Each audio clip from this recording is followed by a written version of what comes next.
तुमच्या निगेटिव्हिटी, तुमचा स्वतःवरचा ढळलेला विश्वास, तुमचा लो कॉन्फिडन्स हे फॉर्मॅट करतं आणि तुम्हाला कॉन्फिडंट करणं, तुम्हाला सक्सेस पर्यंत नेणं, तुम्हाला सक्सेस मिळवून देणं, कमी वेळेत अधिक पैसा तुम्ही कसा कमवू शकता हे मॅनिफेस्टेशनद्वारे सहज शक्य आहे हे शिकवणं, हे काम मी करत आहे. अक्षरशः कॅन्सर पण बरा होऊ शकतो एवढी मॅनिफेस्टेशन मध्ये पॉवर आहे, ते एकदा ती जाणून घेणं गरजेचं आहे. मग एक्झॅक्टली हे बोलण्याचा काही टाइम आहे, किती वेळा म्हटलं पाहिजे? सो मॅनिफेस्टेशन मध्ये याच्या वेगवेगळ्या टेक्निक्स आहेत. त्यांची नाती अशी सुधारतात की आयुष्यभर त्यांना कोणीही वेगळं करू शकत नाही. जवळजवळ 500 डायव्होर्स थांबवले आहेत. ते ओके. एकमेकांसोबत सुखाने आनंदाने आता संसार करतात. तुम्हाला जे हवंय ते जर मिळवायचं असेल तर एक्झॅक्ट तुम्हाला माहिती असणं गरजेचं आहे की तुम्हाला काय मिळवायचं. माना किंवा नका माना, मॅनिफेस्टेशन वर्क्स. मग ते ओके. तुमच्या अपोजिट मध्ये किंवा तुमच्या फेवर मध्ये, हे तुमच्या विचारांवर डिपेंड. तुम्ही जर दृढ असला तर तुम्हाला 2 दिवसात पण रिझल्ट येतात. आणि जर तुम्ही कन्फ्यूज असला तर तुम्ही आयुष्यभर कन्फ्यूजच असता. तुम्ही 2 लाख कमवा, 10 लाख कमवा किंवा 5,000 कमवा, प्रत्येकाला ताण आहे. तर ही विचारसरणी बदलायला आम्ही मदत करतो. मी ओके. न्यूरोलिंग्विस्टिक प्रोग्रामर आहे, ग्लोबल सर्टिफाईड कोच आहे. मी ओके. EFT शिकवते, होओपोनोपोनो, सेडोना मेथड, सायकोसोमॅटिक मेथड. त्या सगळ्या मेथड्सने आपण ब्रेनची रिवायरिंग करतो. जसे कॉम्प्युटर आहे ते फॉर्मॅट मारण्याचं काम लाईफ कोच करत असतं. तुम्ही आता म्हणाल की त्या मुलाला बालदमा होता आणि बरं झाला तो मुलगा. तसे बरेच कमेंट्स आपल्याला येतात की समजा आमचा लहान मुलगा आहे आणि त्याला काहीतरी आजार आहे, तर त्याला तर काही बोलता येत नाही, त्याला अफर्मेशन्स कळत नाहीयेत. मग त्याच्यावरचं मी बोलून तो बरा होऊ शकतो का? 100%.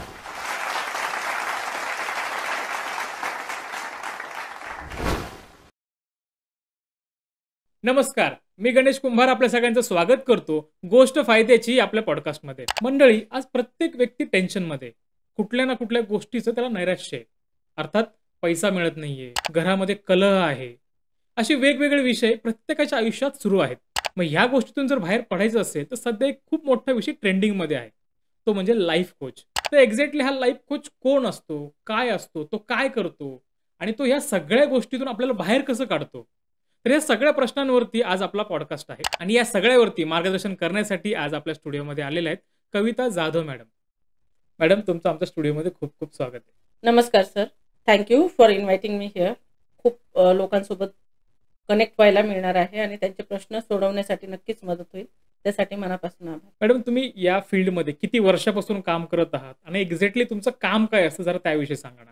मॅनिफेस्टेशन काय असतं, ते आपल्या लाईफमध्ये वर्क कसं करतं, खरंच एनर्जी अलाइन केल्यानंतर आपल्याला किती मॅसिव्ह रिझल्ट्स मिळतात, हे खूप थोड्या लोकांपर्यंत मी पोहोचवू शकत होते. सो मग विचार केला की आपण हे अजून लोकांपर्यंत पोहोचवलं पाहिजे, कारण त्याचे माझ्या लाईफमध्ये मला पर्सनल लेवलला खूप छान इम्पॅक्ट झालेला आहे आणि इफेक्ट पण आलेले आहेत. मला हव्या त्या सगळ्या गोष्टी मी मिळवल्या आहेत, परंतु मी मिळवलं आहे म्हटल्यावर त्याचा फायदा इतरांनाही झाला पाहिजे.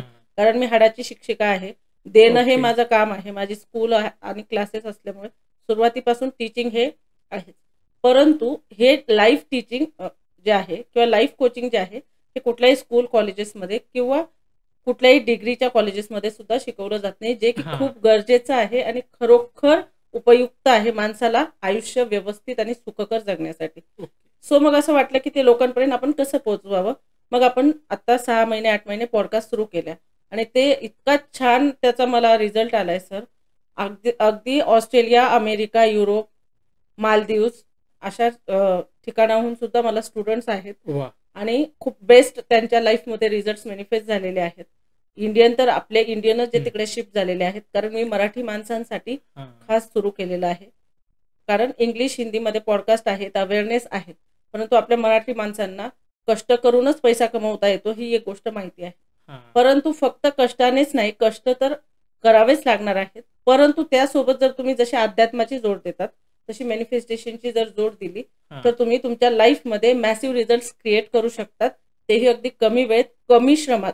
आणि हे पॉसिबल आहे हे समजावून सांगण्यासाठी आपण वेगवेगळ्या पॉडकास्ट केले आहेत, वेगवेगळे आपले प्रोग्राम्स चालतात, ज्यामधून आपण हा अवेअरनेस प्रोग्राम सारखं लॉन्च केलेला आहे आणि लोकांना त्याचा भरपूर फायदा होत आहे.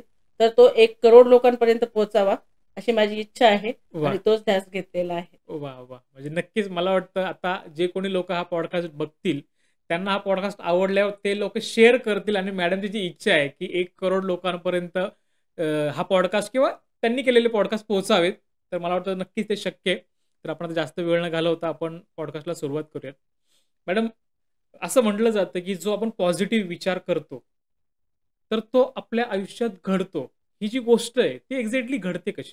सर, आपण बऱ्याच वेळा आजूबाजूला बघतो, आपल्या सराउंडिंगमध्ये प्रत्येक गोष्टीसाठी आधी नकार घंटा वाजवली जाते की हे मला हां. शक्य नाही, ते मला जमणार नाहीये किंवा हे गोष्ट माझ्या फायद्याची नाहीये किंवा मी हां. का करू. आणि कुठलंही नवीन काही करायचं असलं आपण आधी सांगतो आपल्या मित्रांना, फॅमिलीला. हं. तिथून आधी काय बघितली जाते तुमची सिक्युरिटी, हां. की तू सिक्युअर्ड लाईफ जगत आहेस ना, मग वेगळं करण्याची गरज नाही. परंतु हा सगळ्यात चुकीचा समज आहे. जोपर्यंत तुम्ही रिस्क घेत नाही, तुमचा कम्फर्ट झोन सोडत हां. नाही, तोपर्यंत तुम्ही नवीन काही गोष्टी अचीव्ह करू शकत नाही. मग त्या कितीही मोठ्या असल्या आणि बरोबर. छोट्या असल्या तरी सुद्धा. परंतु ज्यावेळेला तुम्ही त्याच गोष्टी अशा लोकांना सांगतात ज्यांनी ऑलरेडी त्या गोष्टी अचीव्ह केलेल्या आहेत, सो हं. ते तुम्हाला काय देतात? पॉझिटिव्हिटी देतात. आणि मग तुम्ही त्याप्रमाणे विचार करायला लागतात. कारण आपल्याला 2 मनं आहेत, एक कॉन्शियस, एक सबकॉन्शियस. हां. सो कॉन्शियस हा फक्त 5% वर्क करतो. सबकॉन्शियस हा आपला 95% वर्क करतो.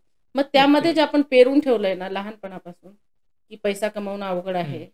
जॉब मिळवणं अवघड आहे, शिक्षणाशिवाय पैसा मिळत नाही किंवा खूप कष्ट केल्याने आपलं समाजात नाव लौकिक होतं. खूप काम केलं पाहिजे. हां. काम केलंच पाहिजे, नो डाऊट. पण ते एफर्टलेसली केलं पाहिजे. पैसा कमवणं अगदी सोपं आहे. परंतु ती फ्रिक्वेन्सी आहे. हां. आपण एनर्जीने बनलेलो आहोत.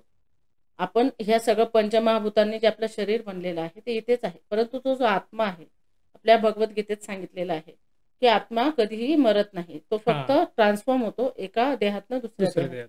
मग जर ती एनर्जी आहे, तर आपण सुद्धा एनर्जी आहोत. सो जी एनर्जी आहे तिला आपल्याला पॉझिटिव्ह करायचं आहे. सो ती ओके. पॉझिटिव्ह करण्यासाठी आपण जर रोज पॉझिटिव्ह बोललो, हं. छान बुक वाचले किंवा नेहमी पॉझिटिव्ह ऑरामध्ये राहिलो, तर आपल्याला तशाच गोष्टी आजूबाजूला घडताना दिसतात. हां. बघा तुम्ही कधीतरी अगदी दुःखद गाणे जर ऐकत असाल ना, हं. तर तुम्हाला खूप सॅड फील होतं. हां. ते आपोआपच इमोशन्स बदलतात. इमोशन्स चेंज होतात. मग तशाच आपल्या हॅपी इमोशन्स जर वाढवायचे असतील किंवा तुमच्या कामाच्या स्वरूपात तुम्हाला बदल हं. घडवायचा असेल किंवा तुम्हाला वाटत असेल, की ते आपल्या फायद्याचं व्हावं, आपल्या गोष्टी आपल्या मनासारख्या व्हाव्यात, आपल्याला हव्या त्या गोष्टी मिळाव्यात. त्यासाठी जर तुम्ही फक्त 21 डेज पॉझिटिव्ह राहिलात, हां. रोज अफर्मेशन्स केलेत मॉर्निंगला उठून, ओके. ते लिहिलेत आणि तुम्ही म्हटलात, की हे सगळं सत्य आहे, हे माझ्या लाईफमध्ये घडत आहे. ओके. 100% तुम्हाला 22 डेज नंतर रिझल्ट्स मॅनिफेस्ट व्हायला सुरुवात होईल आणि तुमची थिंकिंग प्रोसेस चेंज होईल आणि ती ओके. कॉन्शियसली चेंज करावी लागते. कारण आपल्या आजूबाजूला एवढी निगेटिव्हिटी आहे. हां. खूप गोष्टी अशा आहेत, की ज्या गोष्टी आपल्याला मिळवायच्या आहेत त्यापासून दूर खेचण्याचा प्रयत्न करतात. करेक्ट. परंतु जर आपल्याला दृढ राहायचं असेल, आपल्याला ते मिळवायचं असेल, तर आपल्याला आपली थिंकिंग प्रोसेस चेंज करावी लागणार आहे हां. आणि 100% पॉझिटिव्ह माइंडसेटचा या गोष्टींवर परिणाम होतो.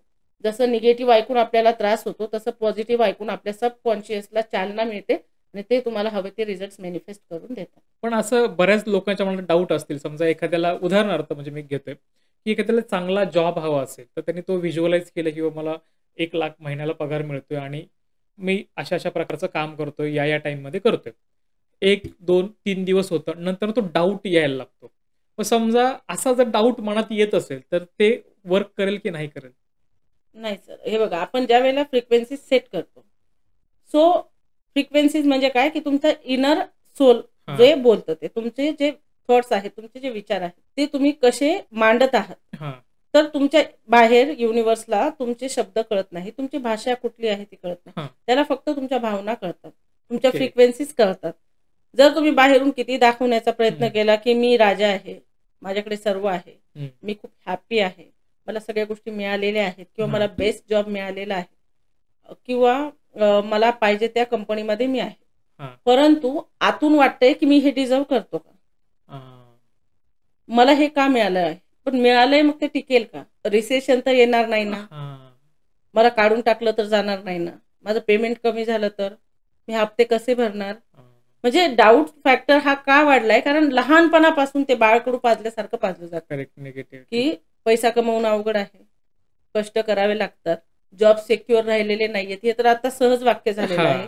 परंतु ज्यावेळेला आपण ह्या गोष्टी सहज बोलतो, त्याचा आपल्या सबकॉन्शियसवर एवढा परिणाम होतो, की आपल्याला त्या गोष्टी कळत नकळत समोर दिसायला लागतात. जसं आपण एखादी गाडी घ्यायचं ठरवल्यानंतर ती हां. गाडी आपल्याला सारखी-सारखी दिसायला लागते. तोपर्यंत युनिव्हर्सवर नसते का?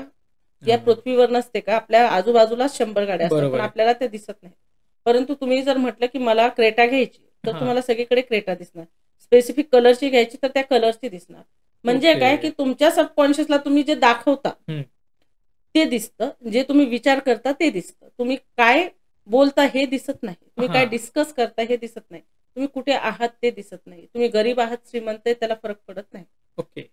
तुम्ही तुमचा ऑरा कसा ठेवला आहे, तुम्ही तुमची थिंकिंग प्रोसेस कशी ठेवलेली आहे, त्यावर ते तुम्हाला तुमचा जॉब मिळवून देणं किंवा जॉब लेस करणं हे ठरवत असतं.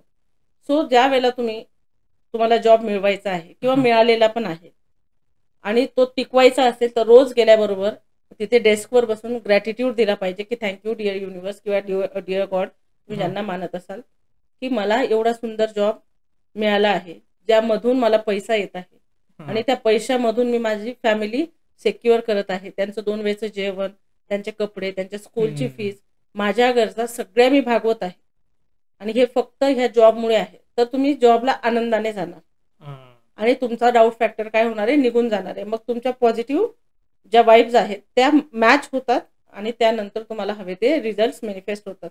परंतु जर तुम्ही तिथे डाऊट घेतला, तुम्ही म्हटलात की इनसिक्युअर आहे, life is insecure, job is insecure, how we deal with it. So मग तुम्ही ज्या वेळेला आपल्याला जर मुंबईला जायचंय तर गाडीत बसल्यावर आपल्याला मुंबईचंच तिकीट काढावं लागेल. जायचं मुंबईला आणि दिल्लीचं तिकीट काढून चालणार आहे का? मग जिथे जायचंय त्या गोष्टीवर फोकस करायचा आहे. Your focus is very important thing to achieve it, whatever you want to achieve. तुमचा फोकस खूप महत्वाचा आहे. तुमचा फोकस हल्ला म्हणजे सगळ्या गोष्टी हलतात. जर तुम्ही जॉब मिळाला आहे तर त्यासाठी ग्रॅटिफिकेशन देणं गरजेचं आहे आणि जर ते तुम्हाला टिकवायचं असेल तर आतून आनंदी असणं आणि आहे त्या जॉबबद्दल 100% तुमचं डिवोशनने करणं आणि रोज थँकफुल असणं. याच्याने तुमचा आहे तो जॉब पण राहील, आणखी इन्क्रीमेंट पण मिळू शकतो. कालच वसुधा इनामदार म्हणून माझ्याकडे स्टुडंट आहे, त्यांची 25 वर्ष सेवा झाली, त्या प्रोफेसर आहेत कॉलेजला. आणि त्यांच्या आधीचे म्हणजे जे रिटायर्ड झालेले त्यांचा सुद्धा फरक मिळाला नाही. त्यांना काहीतरी 25 वर्षानंतर एक इन्क्रीमेंट असतं 10,000चं 20,000चं डिरेक्टली, आणि तो मागचाही फरक मिळतो 10-12 वर्षाचा. सो मग त्यांनी आता माझ्याकडे हार्डली 10 डेज झाले ते NLP जॉईन करून, आणि त्यांना फर्स्ट डेच असतं आमचं goal setting, visualisation, everything. So visualisation is good, but ते डीप आणि प्रॉपर असणं गरजेचं आहे. सो त्यांना मी जे करून घेतलं त्यांनी प्रॉपर केलं. ते म्हटलं चला आपण करून तर बघूयात ना, जरी आपल्या आधीची बॅच राहिली असेल, त्यांचं इन्क्रीमेंट झालं नसेल, माझं होऊच शकतं. सो त्यांनी ते रोज लिहिलं, ते बोललं, मी सांगितलं त्याप्रमाणे सगळ्या ट्रिक्स केल्या. सर कालच त्यांना लेटर आलंय, त्यांना 20,000 ने इन्क्रीमेंट वाढलं आहे. आता माझ्याकडे त्याची क्लिप पण आहे, तुम्ही बघू शकता. ती सकाळीच आज एक्सपिरियन्स शेअर केलाय म्हणून लगेच लक्षात आलं माझ्या, आणि त्यांना मागचा 10 वर्षाचा फरक मिळणार आहे. म्हणजे काय की तुम्ही जर दृढ असला तर तुम्हाला 2 दिवसात पण रिझल्ट येतात, आणि जर तुम्ही कन्फ्युज असला तर तुम्ही आयुष्यभर कन्फ्युजच असतात. कारण तुम्ही स्वतःही कन्फ्युज आहात, देवालाही कन्फ्युज करत आहात. सो जे करायचं आहे त्यावर फोकस करा, 100% तुमचा जॉब पण सिक्युअर राहील आणि नवीन पण अपॉर्च्युनिटीज मिळतील. पण समजा आता हे डाऊट्स तर प्रत्येकाच्या मनामध्ये येतात, पण मग जर ह्या डाऊट पासून जर लांब राहायचं असेल तर एक्झॅक्टली काय केलं पाहिजे? डाऊट्स पासून लांब राहण्यासाठी तुमची थॉट अलाइनमेंट केली पाहिजे. तुम्ही कसे परसेप्शन ठेवतात प्रत्येक गोष्टी बाबतीत, मग तुमचं घर असू दे, जॉब असू दे, गाडी असू दे, सोसायटी असू दे, फॅमिली असू दे, तुम्ही तुमचे विचार कसे व्यक्त होतात दुसऱ्यांच्या समोर, किंवा तुम्ही स्वतः सोबत काय बोलता, सेल्फ टॉक खूप महत्वाचे आहे. तुमचं इंटेन्शन सेटिंग खूप महत्वाचं आहे. तुम्हाला जे हवंय ते जर मिळवायचं असेल तर एक्झॅक्ट तुम्हाला माहिती असणं गरजेचं आहे की तुम्हाला काय मिळवायचं आहे. तेवढं स्ट्रॉंग तुमचं इंटेन्शन असणं गरजेचं आहे, आणि ते तेवढं स्ट्रॉंग असून फक्त चालत नाही, त्यासाठी ऍक्शन्स तुम्हाला घ्यायचे आहेत. परंतु त्या ऍक्शन सोबत तुम्हाला जे हवंय ते प्रॉपरली लिहिणं, स्क्रिप्टिंग करणं गरजेचं आहे. जर ते प्रॉपरली स्क्रिप्टिंग केली तर तुमचा म्हणजे तुम्ही माना किंवा नका माना, मॅनिफेस्टेशन वर्क्स. मग ते तुमच्या अपोजिट मध्ये किंवा तुमच्या फेवर मध्ये, हे तुमच्या विचारांवर डिपेंड आहे. तुम्ही जसा विचार करणार आहात तसं तुम्हाला ते मिळणार आहे. मग तुम्ही बघायचं आहे की आपण काय विचार करतोय, म्हणजे तुम्ही जो विचार करताय त्यावर सुद्धा तुम्ही आधी थांबून बघितलं पाहिजे की नेमकं आपल्या मनात किती गोष्टी आहेत ज्या की चुकीच्या आहेत, ज्यामुळे आपण चुकीचे रिझल्ट मॅनिफेस्ट करू शकतो. सो ह्या जर गोष्टी बघितल्या तर 100% तुमचा माइंडसेट पॉझिटिव्ह होईल आणि तुम्हाला हव्या त्या गोष्टी तुम्हाला मिळतात. मला वाटतं ह्या सगळ्या गोष्टी निगेटिव्हिटीमुळे होतात. मग जर प्रत्येकाच्या शरीरातील निगेटिव्हिटी जर बाहेर काढायची असेल तर त्यासाठी काय बोललं पाहिजे?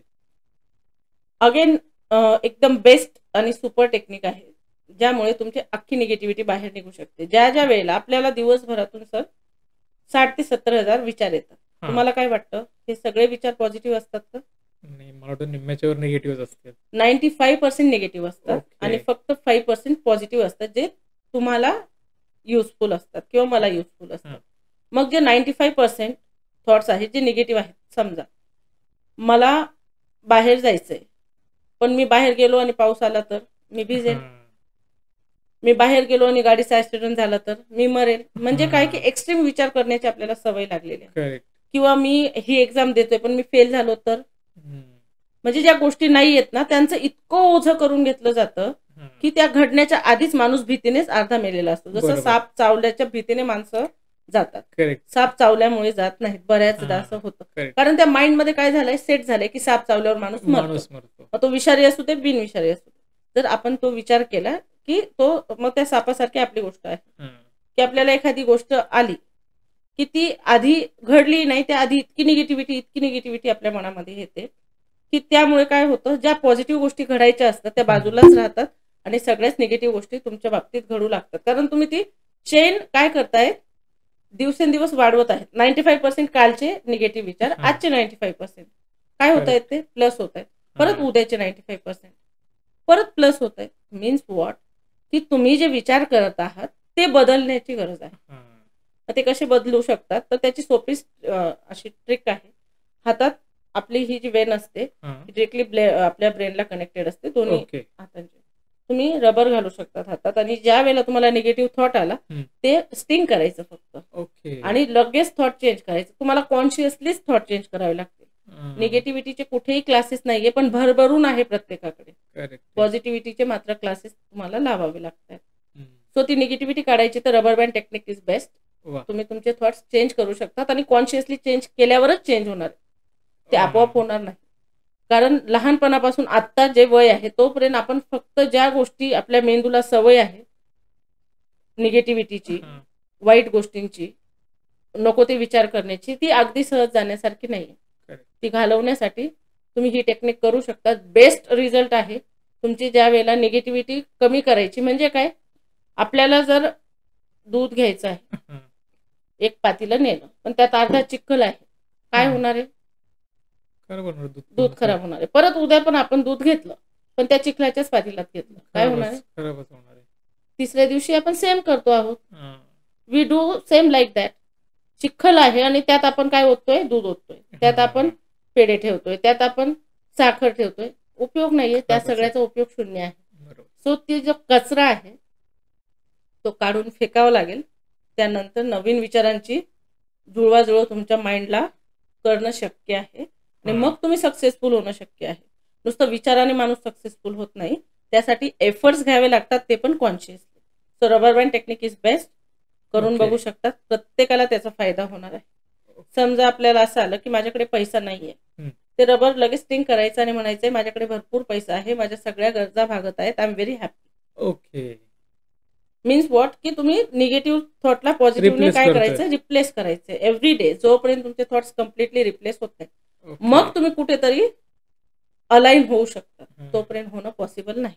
कारण तो कचरा आहे, तो एकदा दोनदा केल्याने निघणारा नाहीये. 40 वर्षाचा कचरा आहे, त्याला 6 महिने 2-4 महिने लागतील किंवा 8 दिवसात पण कोणाचा तरी चेंज होतो, परंतु तुमची विल पॉवर तेवढी स्ट्रॉंग असणं गरजेचं आहे. पैसा हा प्रत्येकाच्या आयुष्यात खूप महत्वाचा घटक आहे. मग तो बिझनेस मधून येत असेल किंवा नोकरीतून येत असेल, मग तो पैसा येतो आणि सहज निघून जातो. लोकांची सेव्हिंग होत नाही, त्यांची स्वप्न पूर्ण होत नाही. व पैसा टिकण्यासाठी किंवा पैसा सतत येण्यासाठी काय म्हटलं पाहिजे? पैसा हा माइंडसेट आहे सर. पैसा करन्सी किंवा नोट नाहीये, ती एनर्जी आहे. सो तुमची एनर्जी अलाइन करणं गरजेचं आहे पैशासोबत. बघा, आपल्याला जर एक वेळचं जेवायचं असेल, बाहेर असू आपण, तर आपल्याला एक वडापाव सुद्धा कोणी फुकट देणार नाही. बरोबर. एवढा महत्वाचा पैसा आहे. परंतु आज काय म्हटलं जातं की पैसा करप्ट लोकांकडे आहे, पैसा रॉंग वेजने जे कमवतात ते श्रीमंत आहेत, पैसा वाईट आहे, पैशाने नाती खराब होतात. पण हे असं काहीच नाहीये. ज्या गोष्टीमुळे तुम्ही आज 2 वेळेचे जेवू शकत आहात, ज्या गोष्टीमुळे तुमचे मुलं शिकत आहेत, ज्या गोष्टीमुळे तुम्हाला हव्या त्या सगळ्या गोष्टी ब्रँडेड असू दे किंवा लोकल असू दे, पण आपल्याला गरजेच्या गोष्टी आपण घेऊ शकत आहोत. आपल्याला लहानपणापासून आतापर्यंत शिक्षण करण्यासाठी, आपल्या शारीरिक काही दुखणे असतील डॉक्टरांकडे जाण्यासाठी आपल्याला अजून कुठे फिरायला जाण्यासाठी घरातील प्रत्येक एक गोष्ट, म्हणजे असं एकही गोष्ट नाही जी विदाऊट मनी आपल्या घरात येते का? काहीच येत नाही. मग सगळ्यात पहिल्यांदा ग्रॅटिट्यूड करणं गरजेचं आहे. ज्या वेळेला तुम्ही आहे त्यामध्ये समाधानी असाल तर नवीन गोष्टी आपोआप तुमच्याकडे येणार आहे. पण आज काय झालंय, लोक समाधानी अजिबात नाहीये. म्हणजे जे आहे ना त्यासाठी थँकफुल असणं हा कन्सेप्टच नाहीये. जे नाहीये ना त्या म्हणजे आपल्याला माहिती आहे की आपण ग्रॅटिट्यूड केला पाहिजे, आपण रोज 10 चांगली वाक्य बोलली पाहिजेत, आपण रोजच्या रोज काय केलं पाहिजे, पैसा सेव्ह केला पाहिजे. पण खरंच होतं का हे? नाही होत. आपल्याला काय वाटतं, एखाद्याने आपल्यापेक्षा चांगली गाडी घेतली की आपल्याला लगेच वाटतं की अरे माझ्याकडे नाहीये. तुमच्याकडे ऑलरेडी आहे ना. जे लोक पायी चालतात किंवा जे फुटपाथवर राहत आहेत किंवा जे सायकलने जात आहेत त्या लोकांना त्यांचं दुःख विचारा. त्यापेक्षा तुमचं बेटर आहे, तुम्हाला अजून बेटर हवंय.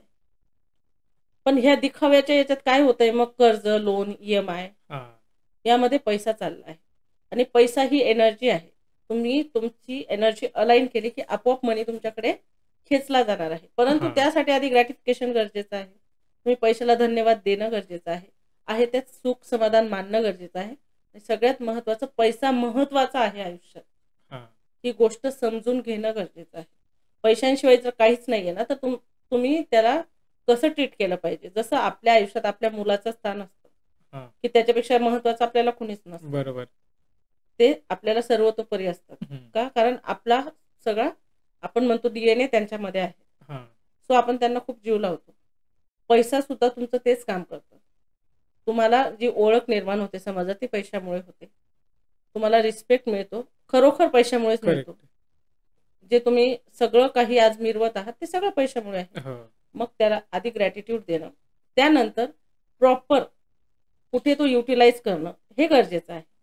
फक्त पैसा आहे आणि म्हणून तो आज गाडी घेतली, उद्या साडी घेतली, परवा पबला गेलो आणि परत मूवीला गेलो, म्हणजे काय की तो येण्याआधी त्याचे सगळे जाण्याचे मार्ग मोकळे असतात. आणि त्यावरून काय आहे की आता दिखाऊ दुनिया जास्त आहे. 1 लाख रुपयाचा आयफोन घेतात, त्याऐवजी 1 लाखाची तुम्ही FD करा. 1 लाख रुपये तुम्ही कशात तरी गुंतवा. कारण कुणालाही दाखवून 2 दिवस कुणालाही आनंद होईल आणि तुम्हाला सुद्धा होईल. लगेच आपण दुसऱ्या गोष्टीमध्ये आनंद शोधायला लागतो. परंतु आपण ज्या वेळेला दुसऱ्या गोष्टीमध्ये आनंद शोधतो, म्हणजे प्रत्येक वेळेला आपण पैसा, लग्नात आपल्याला खूप पैसा भरमसाठ खर्च करायचा आहे, दिखावा. आपल्याला बेस्ट गाडी घ्यायची आहे, अगेन दिखावा. आपल्याला चांगलं घर घ्यायचंय, लोकांनाच दाखवण्यासाठी. म्हणजे असं प्रत्येकाचा नसेल ही फिलॉसॉफी, पण 99% पीपलची फिलॉसॉफी हीच आहे की दाखवायचं आहे. श्रीमंत व्हायचं नाहीये, श्रीमंत दाखवायचं आहे. मग ती श्रीमंत दाखवण्याच्या नादात आपण अजून गरीब होतोय हे कळतच नाहीये. सो फायनान्शियल मॅनेजमेंट खूप गरजेची आहे आणि ते शिकणं गरजेचं आहे की आपण how to manage your finance. पैसा कमवणं जेवढं अवघड आहे ना तेवढं तो टिकवणं अवघड आहे. ते टिकवणं जेवढं अवघड आहे तेवढं ते सांभाळून ठेवणं अवघड आहे. आणि ते सांभाळणं जेवढं अवघड आहे तेवढं आपण त्याला ग्रेटफुल असणं अवघड आहे. कारण आज कुणालाही थँक्यू म्हणणं म्हणजे असं वाटतं की काहीतरी खूप आपण चूक केली आहे मोठी आणि म्हणून थँक्यू म्हणतोय किंवा सॉरी म्हणतोय, पण तसं नाहीये. ज्या वेळेला तुम्ही आहे त्या गोष्टींसाठी ग्रेटफुल असतात, नको त्या सगळ्या गोष्टी तुम्हाला मिळत असतात. समजा आता आपण दूध घेतो, 1 दिवस चांगलं राहतं, पण त्या दुधाचीच आपण दही करतो. ती दही 2-3 दिवस 8 दिवस चांगली राहते. आपण दुधावरची साय काढतो, ती 4 दिवस फ्रीजमध्ये ठेवू शकतो आपण. परंतु त्याचं जर आपण काय केलं, तूप केलं, तर ते वर्षानुवर्ष टिकतं. म्हणजे काय की तुम्हाला ह्या प्रोसेस मधनं जायचंच आहे. डायरेक्टली तूप मिळणारच नाही आपल्याला. बरोबर. ती प्रोसेस आहे. तशा लाईफ मध्ये पैसे कमवण्याची एक प्रोसेस आहे. तुम्ही महिन्याला कमवताय 10,000 आणि जर मी तुम्हाला सांगितलं की मॅनिफेस्टेशनची ट्रिक वापरा ही आणि तुम्ही लिहा की मी 1 करोड कमवत आहे, जर तुम्ही 10,000 कमवत आहे तर तुमच्या सबकॉन्शियसला ते ऍक्सेप्टन्सच नाहीये ना की 1 करोड कमवू शकतात. तुमच्याकडे तेवढ्या संधी असतील, तुम्ही काहीतरी बिझनेस स्टार्ट केलेला आहे, कुणासोबत तरी पार्टनरशिप केलेली आहे, तुम्हाला माहिती आहे की माझ्याकडे येणार आहे, कुठून तरी पैसे अडकले, मग तुम्ही लिहा. त्याला जे खरं वाटेल ते लिहा. 100% तुमच्या पैशाचे प्रॉब्लेम सॉल्व्ह होणार आहे. अगदी छान आणि सुंदर एक हे सांगते मी तुम्हाला, गोल सेटिंगची टेक्निक. तुम्हाला जो पैसा मिळवायचा आहे, म्हणजे मी माझ्या लाईफ मध्ये यूज केलेला आहे. सो एकच विश लिहायची तेवढी की मला एवढी अमाऊंट ह्या 1 वर्षात कमवायची आहे. येलो पेपर हवा, त्याच्यावर रेड पेनने लिहायचंय की मला 10 लाख महिना कमवायचा आहे, 20 लाख महिना कमवायचा आहे, 5 लाख कमवायचा आहे, लाख रुपये कमवायचा आहे. येलो पेपर रेड पेनने लिहायचं. ओके. येलो कलरचं काय घ्यायचं, एनव्हलप, त्यामध्ये तो ठेवायचा आणि वरती टू युनिवर्स. Okay okay. आणि ते देव्हाऱ्यात ठेवून द्यायचं. वर्षभराने ओपन करायचं. वा. बघा तुम्हाला हवी ती अमाऊंट मॅनिफेस्ट होईल, पण कधी, ज्या वेळेला तुमच्या ऍक्शन्स आणि तुमचे थॉट्स अलाइन असतील. एकदम छान टेक्निक आहे. मी तर माझ्या लाईफमध्ये मी ठरवलं होतं की मी एवढे मी महिन्याला 30 लाख रुपये कमवत आहे. मी कमवत आहे आज. हे मी 2 वर्षापूर्वी लिहिलं होतं. ओके. की वर्षभरात कमवेल. वर्षभरात मी महिन्याला 10 लाख कमवत होते, पण आज ते 30 लाखावर आलंय. का आलंय की आपल्याला पेशन्स पण लागतात, आपल्याला आपलं काम प्रॉपर वेने करावं लागतं. सगळ्यात महत्वाचं आपल्याला विश्वास ठेवावा लागतो. जर तुमचा विश्वास दूर असला तर तुम्ही पैसा is easiest thing to earn. पैसा हा खूप सोपा आहे कमवण्यासाठी. माइंडसेट शिफ्ट झाला की आपोआप पैसा कमवता येतो. म्हणजे ऍक्च्युली तुम्ही तुमचं रिअल उदाहरण दिलंय. मला वाटतं ज्यांनी कोणी हा मुद्दा ऐकलाय त्यांना आता विश्वास बसला असेल की आपण जे ऐकतोय ते करेक्ट व्यक्तीचं ऐकतोय, की त्यांचे स्वतःचे अनुभव त्यांनी शेअर केलेत. ओके. तर पुढे मला असा प्रश्न विचारायचा की आता पैसा तर आहे, ठीक आहे, येतोय, जे हवी ती स्वप्न पूर्ण होतात, पण घरामध्ये कलह म्हणा किंवा नवरा बायकोंमध्ये वाद होतात, ह्या ज्या गोष्टी आहेत, तर ह्या गोष्टी टाळण्यासाठी आपल्याकडे काही उपाय आहेत का? हो, मॅनिफेस्टेशन यावर 100% काम करतं सर. माझ्याकडे अशा बऱ्याच केसेस, जवळजवळ 500 लोक, लेडीज असू ते जेंट्स असू ते. आपण म्हणतो लेडीजला खूप स्ट्रेस असतो, अगदी रॉंग आहे. लेडीजला स्ट्रेस असतो. सगळ्यात जास्त दुखी पुरुष मंडळी आहे आताच्या समाजात. म्हणजे त्यांना कुठे व्यक्तही होता येत नाही आणि आपलं दुःख सांगणं हे त्यांच्या रक्तातच नसतं. सो त्याचा त्यांना एवढा आतल्यात त्रास होतोय की आता सगळ्यात जास्त हार्ट अटॅकचं प्रमाण वाढलं आहे, डिप्रेशनचं प्रमाण वाढलं आहे. खूप त्रास असतो, खूप ताण असतो बाहेर पुरुषाला. तर प्रत्येक स्त्रीचं हे काम आहे. ठीक आहे, आपल्यात वाद होणार, भांडणं होणार, ते नैसर्गिक आहे. आपण जर नवरा बायको आहोत, आपण एका छताखाली राहतोय, तर आपल्यात वाद होणार, भांडणं होणार किंवा मतभेद म्हणू शकतो आपण. परंतु प्रत्येकाने म्हणजे नवऱ्यानेही बायकोला समजून घेणं आणि बायकोनेही नवऱ्याला समजून घेणं खूप महत्वाचं आहे. सो पहिल्यांदा तुमच्या विचारांमधली तफावत मोडून काढणं. एकमेकांना तुम्ही जसं सुरुवातीला आपलं लग्न झाल्याबरोबर आपण अगदी सुंदर राहतात स्त्रिया, पुरुष मंडळी पण स्वतःला मेंटेन ठेवतात, फिट ठेवतात. सगळं काही तिने बायकोने सांगितलं ना, आज पिक्चरला जायचं, आज जायचं. बायकोने सांगितलं आज मूवी बघायची आहे आणि बाहेरच जेवायचंय, जेवायला जायचं. बायकोने सांगितलं आज लवकर घरी आपण गेलं पाहिजे. 2च वर्षात सगळं गळून पडतं. मग जबाबदाऱ्या दिसतात. मग त्यांना असं वाटतं की नवरा बदललाय किंवा नवऱ्याला असं वाटतं की बायको बदलली, मग चिडचिड होतात, भांडण. परंतु दोन्ही बदललेले नाहीयेत, जबाबदाऱ्या वाढल्या आहेत. सो जशा पुरुषाच्या वाढतात तशा स्त्रियांच्याही वाढतात आणि स्त्रियांच्या बरोबरीने पुरुषांच्याही वाढतात. सो आपण एकमेकांना जर ऍक्सेप्ट केले तर फर्स्ट ऍक्सेप्ट करा की तुम्ही एकमेकांसाठी लायबल आहात, म्हणून युनिव्हर्सने तुम्हाला एकमेकांसोबत जोडलेलं आहे. आणि आपले पास्ट कर्माज असतात ज्यामुळे आपल्याला या लाईफमध्ये खूप गोष्टी सफर कराव्या लागतात. ओके. जर तुम्हाला तुमचा पार्टनर सांगतोय की तू वेळ देत नाहीयेस, तर तिथे चिडचिड न करता, मग स्त्री असो वा पुरुष, तुम्ही स्वतःला अनालाइज करा की आपण खरंच वेळ देत नाही आहोत.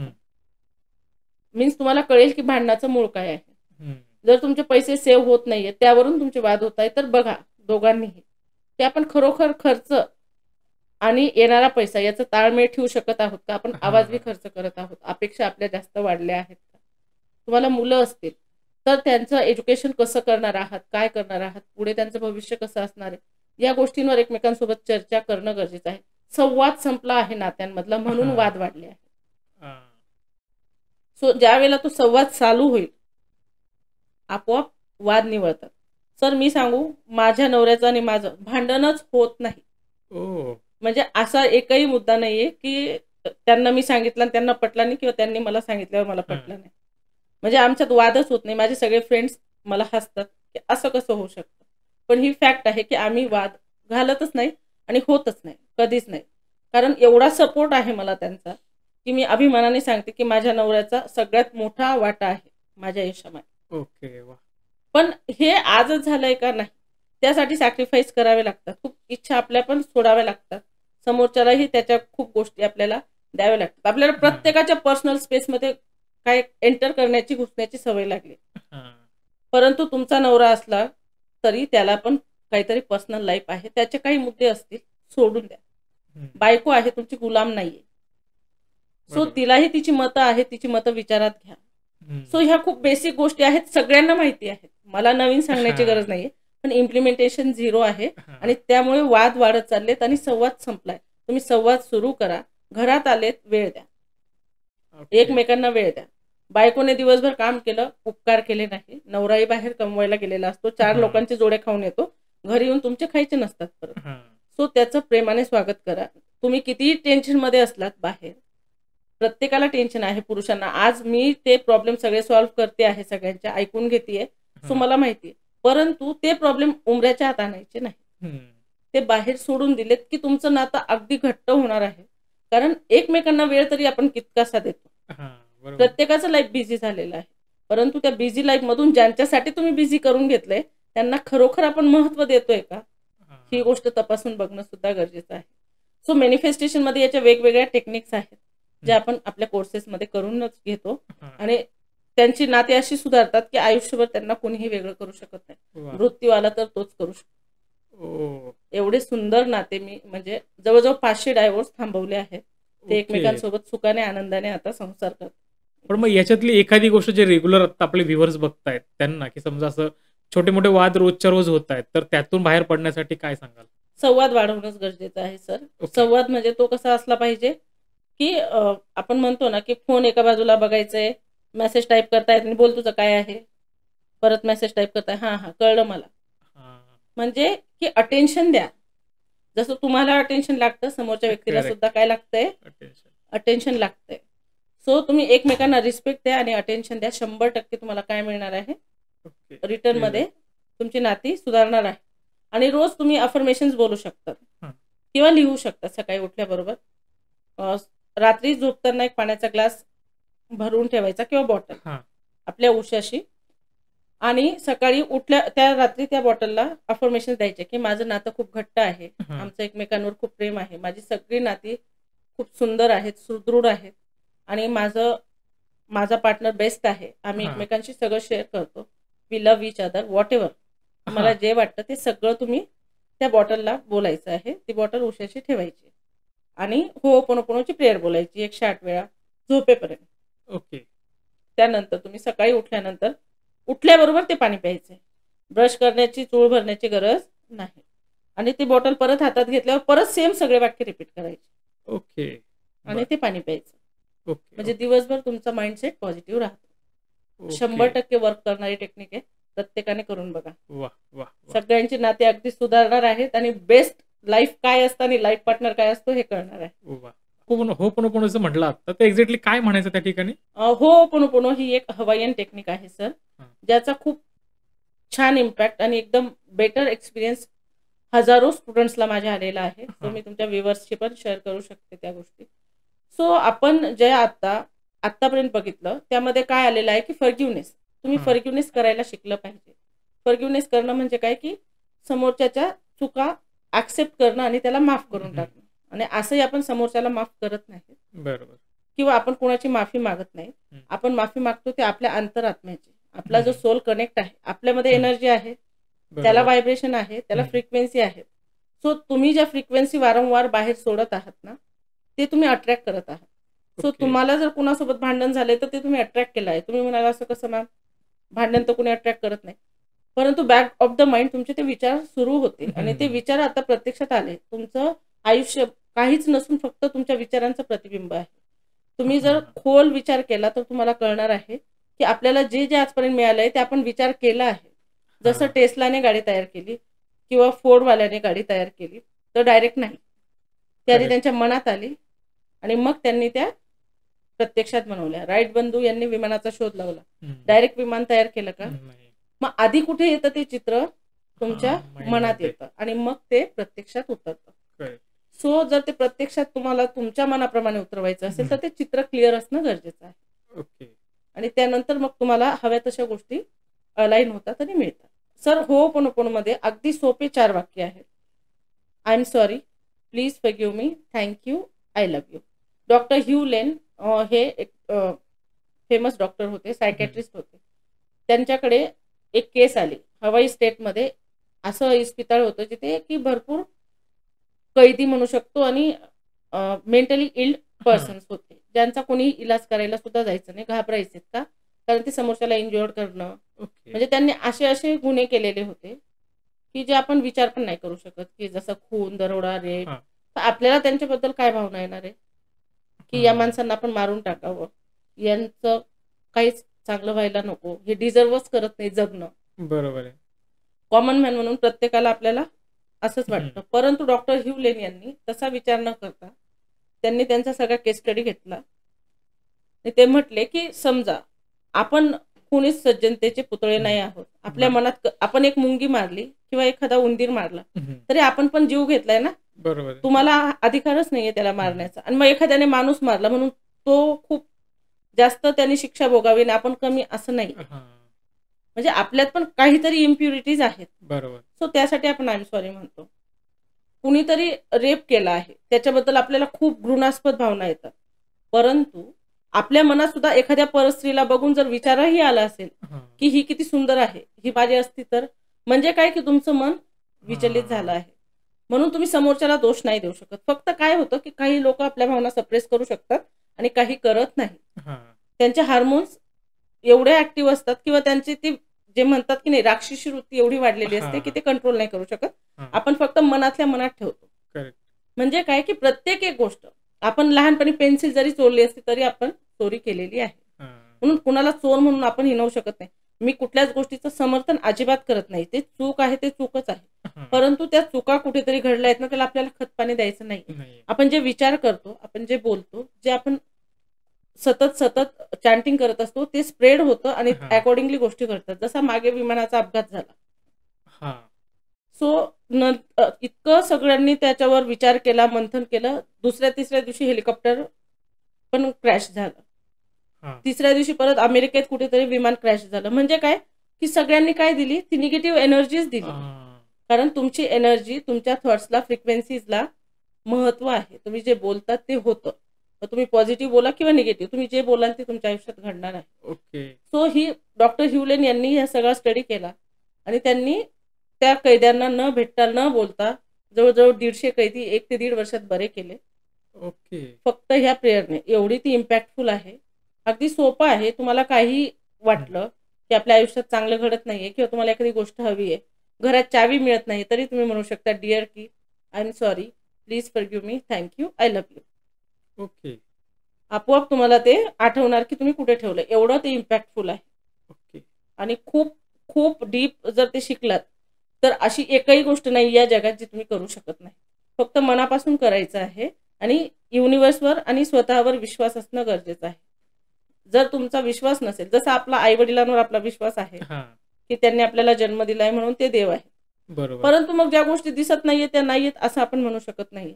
हवा आपल्याला दिसत नाही, परंतु जर वारा आला सोसाट्याचा तर आपले घरच्या घर उडवून नेऊ शकतो. पत्रे आपल्याला, पाणी आपल्याला फक्त दिसतं पण त्याचं प्रेशर आपल्याला जाणवत नाही. पण आता जे फ्लड आलेलं आहे सोलापूरकडे असू दे, नांदेड, परभणी, म्हणजे एवढं नुकसान केलेलं आहे की ज्या पावसासाठी, ज्या भागात कधी पाऊस हा शब्द म्हणजे अगदी त्यांना ठीक आहे येतो, कधी तिथे पाऊस नव्हता. म्हणजे हे युनिव्हर्स काय करू शकेल आपण सांगू शकत नाही. सो नॅचरल कॅलॅमिटीजला तर आपण काही करू शकत नसलो तरी आपण त्यांना बेस्ट विशेष देऊ शकतो. मीन्स व्हॉट की तुम्ही जेवढा विचार कराल चांगला आणि प्रत्येकाला माफ करून देणं, हे जर तुम्ही धोरण ठेवलं तर तुम्ही 100% यशाचा पल्ला गाठू शकतात. कारण आपल्या मनात जेवढा कचरा असला तेवढा आपण अपॉर्च्युनिटीज हुकत असतो. परंतु ज्या वेळेला तुम्ही प्रॉपरली विचार करायला शिकतात, सगळ्या गोष्टी अलाइन करायला शिकतात, तुमचे थॉट्स आणि एनर्जी मॅच व्हायला लागते, 100% तुम्ही गोष्टी मॅनिफेस्ट करू शकता. आणि होपोनोपोनो तर ते सहज शक्य आहे. फक्त ते शिकावं लागतं, आपण शिकवतो. आता तुम्ही म्हणलात की तुम्ही शिकवतात, तर सध्या जसे आपल्या इंट्रोडक्शन मध्ये होते की सध्या लाईफ कोच हा विषय ट्रेंडिंग मध्ये आहे. खूप सारे तुमच्याकडे स्टुडंट्स आहेत.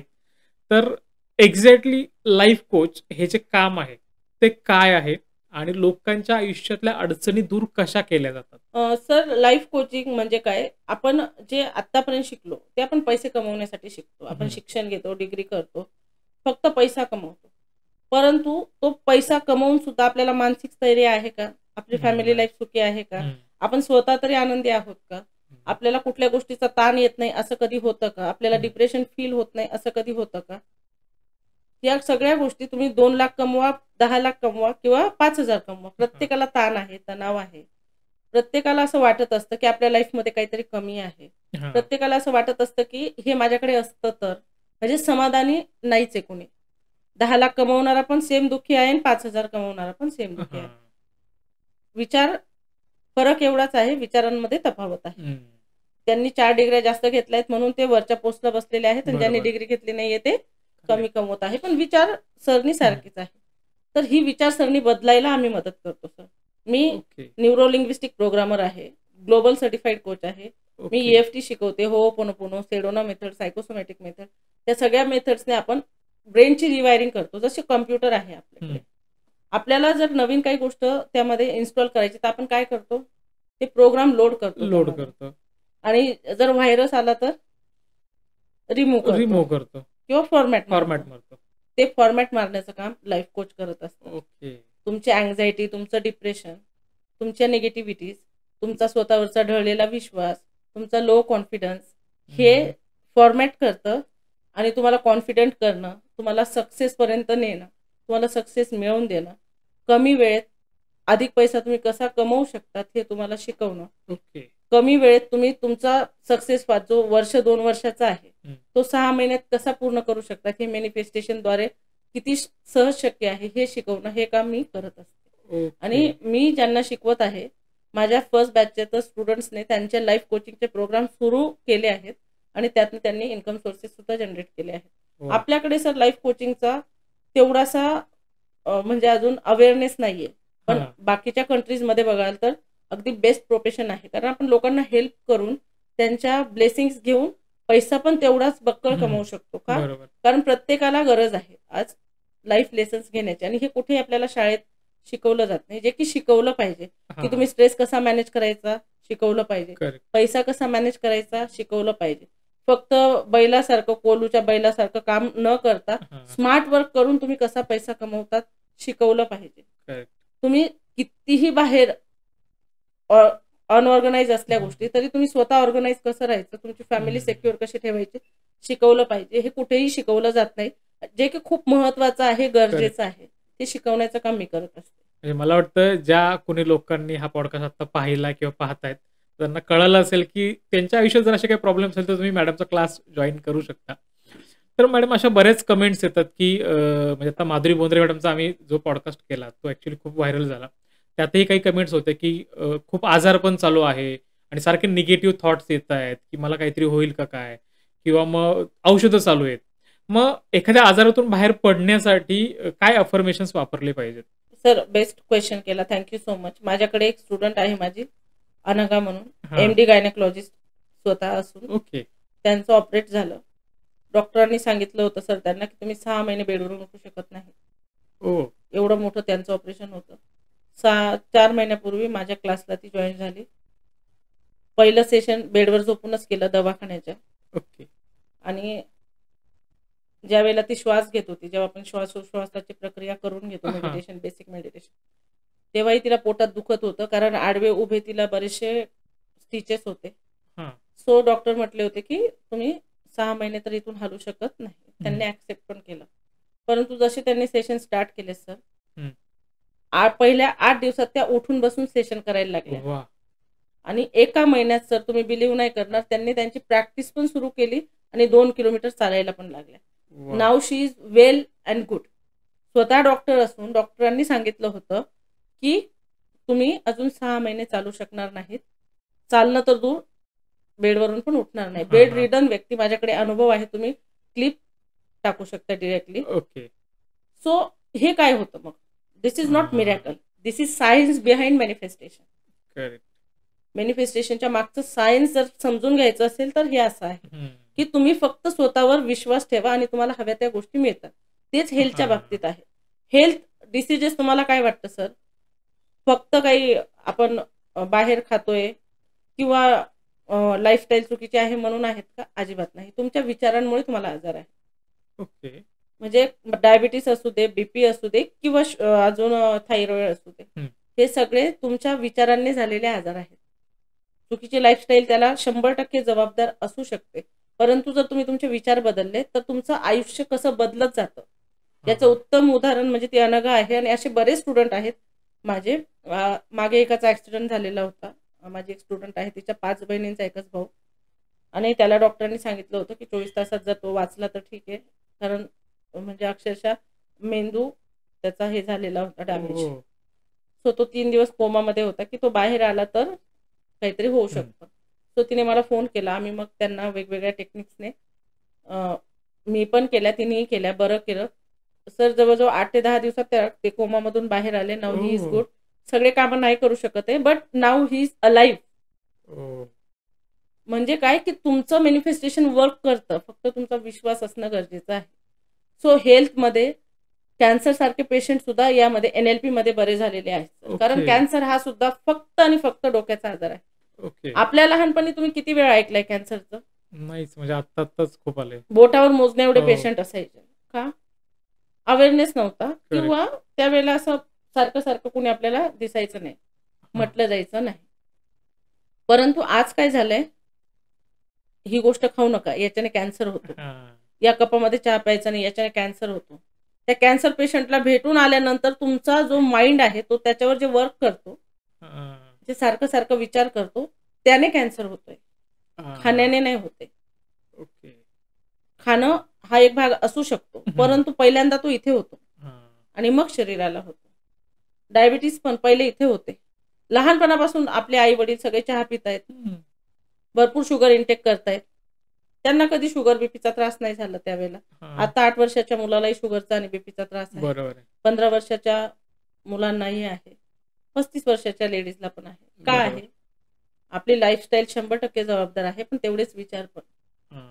सो विचार बदला, तुमचं हेल्थ बदलेल, हे 100% खरं आहे. सो तुम्ही म्हणू शकतात की मी निरोगी आहे, माझं शरीर निरोगी आहे, मी सगळं माझं रुटीन फॉलो करत आहे, मी व्यायाम करत आहे, माझं शरीर सुदृढ आहे, मी माझे सगळे कामं व्यवस्थित करत आहे. म्हणजे जेवढं तुम्हाला पॉझिटिव्ह बोलता येईल तुमच्या शरीराबद्दल तेवढं तुम्ही बोला. 100% त्याचे रिझल्ट मॅनिफेस्ट होतात.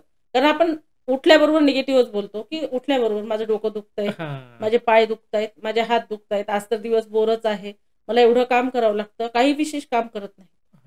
परंतु ते जे स्ट्रेस घेऊन घेऊन करताना ते काम बाजूलाच राहते, ते शरीरावर ताण येऊन शरीराचेच आजार बळावतायत. सो जर असं वाटत असेल की आपण आजारी आहोत तर पॉझिटिव्ह अफर्मेशन्स बोलू शकतात की मी निरोगी आहे, मी आनंदी आहे, मी हॅपी आहे, मी माझ्या शरीराची पूर्ण काळजी घेत आहे. मीन्स जेवढं शक्य होईल तेवढं सगळं. 100% तुम्ही बरे होणार आहात आणि अक्षरशः कॅन्सर पण बरा होऊ शकतो, एवढी मॅनिफेस्टेशन मध्ये पॉवर आहे. फक्त एकदा ती जाणून घेणं गरजेचं आहे. मग एक्झॅक्टली हे बोलण्याचा काही टाइम आहे, किती वेळा म्हटलं पाहिजे? तुम्ही हे सकाळी 31 वेळा लिहायचं आहे आणि 31 वेळा 31 दिवसापर्यंत करायचं आहे. 31 वेळा लिहायचे आहेत सेंटेन्स. म्हणजे 31 सेंटेन्स जर तुम्हाला सुचत नसतील तर त्या सेंटेन्स रिपीट करू शकता 31 डेज पर्यंत. आपोआप तुमचा माइंड प्रोग्राम व्हायला लागतो. कारण आपल्या कुठल्याही हॅबिट्स बिल्ड व्हायला 21 डेज मिनिमम पिरियड आहे. परंतु त्याला सारखं सारखं मोटिवेशन लागत राहतं आणि मग त्यानंतर जर आपण कंटिन्यू केलं तर मग ती आपली हॅबिट होऊन जाते.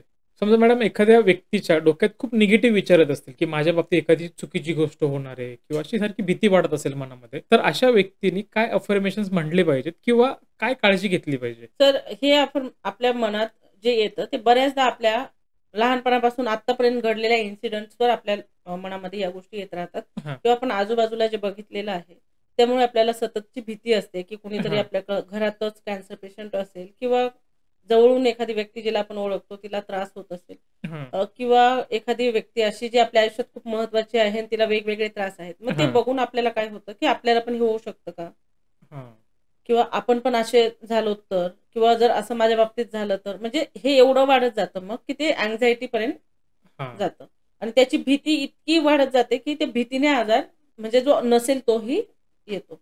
सो ज्यांना असं वाटतंय ते पास्ट कर्मास पण असतात sir, depend on past karmas. आपल्याला माहिती की आपण आत्ताच्या आयुष्यात काहीच वाईट केलेलं नाहीये, कुणाबद्दल वाईट बोललेलो पण नाही किंवा कुणाला आपण कधी दुखवलेलं सुद्धा नाहीये, जरा सुद्धा नाही. तरी पण माझ्या बाबतीत असं का, मला हे असं काय येतंय, तर हे सर्वस्वी तुमचे पास्ट कर्म. जसे आपल्याला आपल्या अँसेस्टर्सची प्रॉपर्टी मिळते, त्याचे DNA मिळतात, त्याचप्रमाणे त्यांच्या अतृप्त इच्छा पण मिळतात, त्यांचे राहिलेले स्वप्न पण मिळतात. आणि मग अशा वेळेला काय होतं, ज्यावेळेला आपल्याला ते क्लिक होत नाही त्यावेळेला आपल्याला ते शारीरिक त्रास, स्वप्न पडणं भयानक किंवा त्रास होणं किंवा मनात सतत निगेटिव्ह विचार येणं, ह्या गोष्टी घडत राहतात. पण हे रिप्लेसेबल आहे, आपण हे सगळं चेंज करतो. परंतु फॉर बेसिक अगदी जे श्रोते बघतायत त्यांच्यासाठी मी सांगू शकते की जर तुम्हाला असं वाटत असेल की आपण सतत निगेटिव्ह होत आहोत, खूप गोष्टी चांगल्या आजूबाजूला आहेत, तरी सुद्धा आपल्याला सतत भीती वाटत आहे की माझ्या बाबतीत असं काही घडू शकतं, माझा पैसा लॉस होऊ शकतो, मला शारीरिक व्याधी लागू शकतात किंवा मी दुर्बल होऊ शकतो व्हॉट एव्हर, किंवा एखादी गोष्ट घडलेलीच नाही पण त्याबद्दल मनन चिंतन सतत चालू आहे, तर अशा वेळेला काय करायचंय, सकाळी उठायचं आहे. ज्या वेळेला तुम्ही उठतात मेडिटेशन स्टेजमध्ये बसून दीर्घ श्वसन करायचं आहे 3 ते 5 वेळा. खोल श्वास घ्यायचा आहे, पोटात गेलं पाहिजे एवढा. त्यानंतर ओमचा उच्चार करायचा आहे 3-4 मिनिटापर्यंत. कारण ओमचा उच्चार जो आहे तो आपल्याला खूप अलाइन करतो. आपले सगळे जे थॉट्स आहेत आपल्याला थॉटलेस करण्याचं काम ओम करत असतो. आणि त्यानंतर मग तुम्हाला पाहिजे तेवढे पॉझिटिव्ह अफर्मेशन तुम्ही बोलू शकता. मग ते तुमच्या हेल्थशी रिलेटेड असेल, मनीशी रिलेटेड असेल, करिअर, रिलेशनशिप कशाही बाबतीत असेल. तर समजा आपण आता आपल्याला हेल्दी फील होत नाहीये, भीती वाटत आहे सारखे, तर तुम्ही सकाळी उठल्याबरोबर त्या मेडिटेशन मध्ये म्हणू शकतात की मी निरोगी आहे, मी आरोग्य संपन्न आहे, माझ्या आयुष्यात सगळं बेस्ट होत आहे, मी खूप नशीबवान आहे, मी खूप वेल्दी आहे, मी खूप हेल्दी आहे, माझं आयुष्य बेस्ट चाललेलं आहे, माझ्या आयुष्यात येणारी प्रत्येक व्यक्ती माझ्यासाठी वेल विशर आहे आणि माझं सगळं आयुष्य माझ्या फॅमिली भोवती फिरत आहे आणि माझी फॅमिली माझ्यावर तेवढंच प्रेम करत आहे आणि माझं शरीर निरोगी आहे आणि मी स्वतःची मनापासून काळजी घेत आहे आणि मला सुदृढ ठेवण्याचं काम युनिव्हर्स करत आहे. म्हणजे पाहिजे तेवढं तुम्ही बोलू शकतात. हे झालं आरोग्याच्या बाबतीत. मग ते हेल्थ, वेल्थ, काही तुम्हाला प्रॉब्लेम असतील तर तुम्ही त्या बाबतीत अफर्मेशन पॉझिटिव्ह जेवढं बोलता येईल तेवढं बोलायचं आहे आणि ते चित्राच्या स्वरूपात बघायचं आहे की तुम्ही मग निरोगी आहात ना, मग तुम्ही तुमच्या मुलांसोबत गार्डन मध्ये खेळत आहात, तुमच्याकडे पैसा आहे म्हणजे तुम्ही फिरायला गेलेले आहात तुमच्या फॅमिली सोबत, तुम्हाला रिलेशन बिल्डअप करायचं आहे तर तुम्ही एकमेकांसोबत गप्पा मारत आहात, संवाद साधत. म्हणजे काय की तुम्हाला ते चित्र, व्हिज्युअल्स क्रिएट करायचे आहे. तुमच्या व्हिज्युअल्सला खूप महत्व आहे.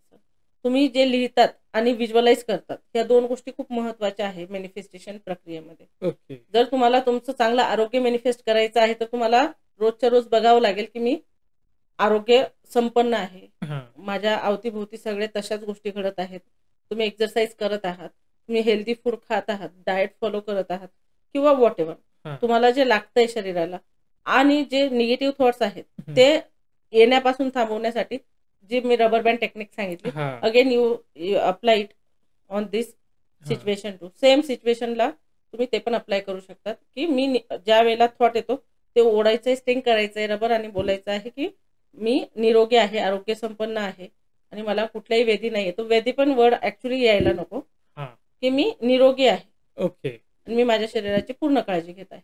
एवढं जरी बोललात तरी पण बऱ्याचशा आजारातून आपल्याला मुक्त होण्यास मदत होते.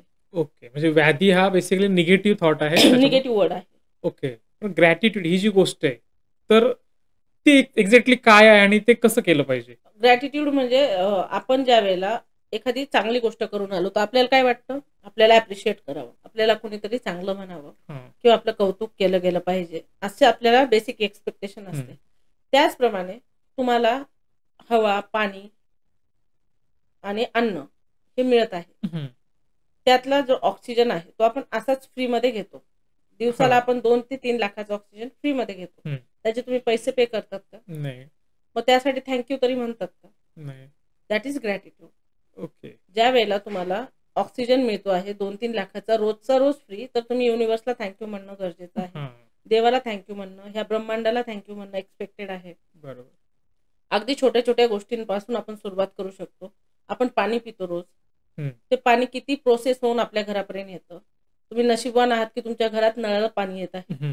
बऱ्याच लोकांना 15-15 किलोमीटर पायपीट करून एक हांडाभर पाणी आणावं लागतं आणि ते तुमच्या घरात नळाला येतंय तर तुम्ही त्याला थँक्यू म्हणणं गरजेचं आहे. तुम्ही जर फ्लॅट सिस्टीम मध्ये राहतात, तुम्ही लिफ्टने 100 वेळा नाही 1000 वेळा अपडाऊन केलेलं असेल, परंतु कधीतरी त्या लिफ्टला पण थँक्यू म्हणा. जरी ते गॅजेट असलं तरी ते तुम्हाला सेव्ह करत आहे. तुमचे मुलं त्यातनं जाता येत आहेत, तुम्ही सगळे सेफ आहात, सेफली घरी येत आहेत, एफर्टलेसली घरात येत आहेत, तर त्याला थँक्यू म्हणणं गरजेचं आहे. त्यालाच नाही तर प्रत्येक एक गोष्ट जी तुमच्या आयुष्यात आहे त्या प्रत्येकासाठी ग्रेटफुल असणं गरजेचं आहे. तुम्ही युनिव्हर्सला इन रिटर्न काहीच देत नाही. त्याने जी ही सृष्टी निर्माण केलेली आहे त्या सृष्टीवरच्या प्रत्येक सजीवासाठी तुम्ही काहीतरी थोडंसं डोनेट करणं आणि तुम्ही त्या गोष्टींबाबतीत ग्रेटफुल असणं. जे फ्रीमध्ये मिळत आहे, हवा आपल्याला फ्रीमध्ये मिळत आहे, परंतु त्यासाठी आपण कधीच ग्रॅटिफिकेशन करत नाही किंवा थँक्यू म्हणत नाही. परंतु जर ती हवा बंद झाली तर आपण आपलं आयुष्य थांबेल. जसं पेट्रोल शिवाय गाडी मर्सिडीज घेतली, त्यात जर पेट्रोल, डिझेल किंवा इलेक्ट्रिक, आता तर सगळेच मोड यापैकी काहीच नसेल तर ती मर्सिडीज तुमची 5 कोटीची असू दे नाही तर 100 कोटीची, उपयोग नाही. त्याचप्रमाणे आपल्या शरीरात जो आत्मा आहे, जो परमात्म्याने आपल्याला दिलेला आहे, त्यासाठी थँकफुल असणं गरजेचं आहे.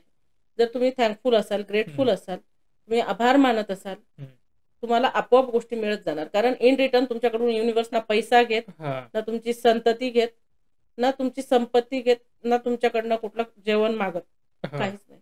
त्यांना मिनिमम त्याला काय एक्सपेक्ट आहे की जे तुम्हाला दिलेलं आहे त्यातलं काही हिस्सा तुम्ही त्याला, ज्यांनी जी सृष्टी निर्माण झालेली आहे त्या प्रत्येक सजीवापर्यंत काहीतरी पोहोचणं गरजेचं आहे तुमच्याकडून. त्याला ग्रॅटिफिकेशन म्हटलं जातं किंवा ग्रॅटिट्यूड किंवा आभार मानणं.